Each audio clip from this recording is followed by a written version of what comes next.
তাই দাঁড়িয়ে কি করছো? পেলে? না না, পাইনি এখনো। তবে কনক আমার হাত থেকে বেঁচে পালাতে পারবে না, ওইটুকু পুঁচকে মেয়ে সঙ্গে আছে।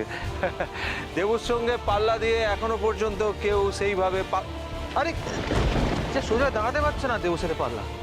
কি হলো?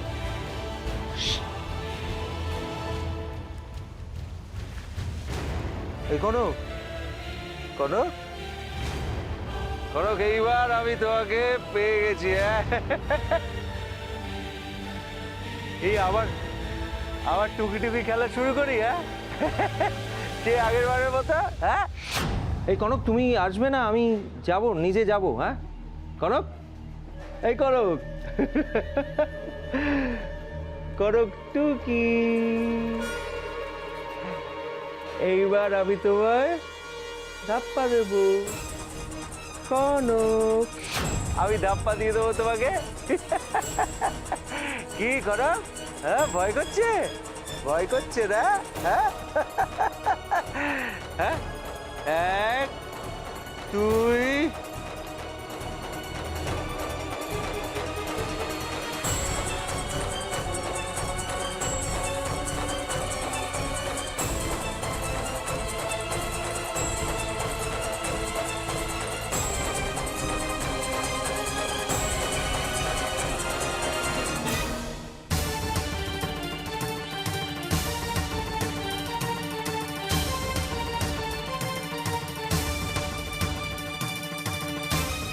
হয়েছে হয়েছে হয়েছে, এবার সোজা দাঁড়াও।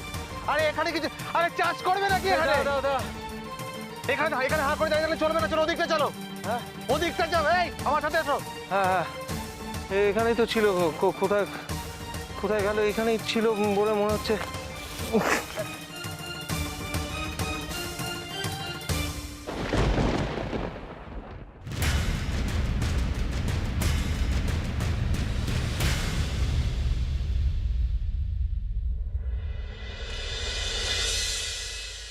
বিশুটা ওইভাবে চলে এসেই তো ভুল করলো। ওখান থেকে একটা ফোন করলেই পারতো। এই জন্য ওর উপর আমার মাথা গরম হয়ে যায়। মাথা গরম করে আর কি করবে? অল্প শিক্ষিত মানুষ, তা না হলে আর এরকম একটা কাজ করে? না, সব ড্রাইভার একরকম হয় না, ও একটু বেশি বোকা। তার উপর কোনো কাজের কথা বললেই হলো, সঙ্গে সঙ্গে ছুটবে। একটা লোক হয়েছে বটে। আচ্ছা, তোমরা শুধু শুধু ওকে দোষারোপ করছো। ভেবে দেখো তো, ওই কিন্তু এসে প্রথম খবরটা দিল তোমাদের। তাতে কি লাভ হলো মা? বৌরানীকে খুঁজে পাওয়া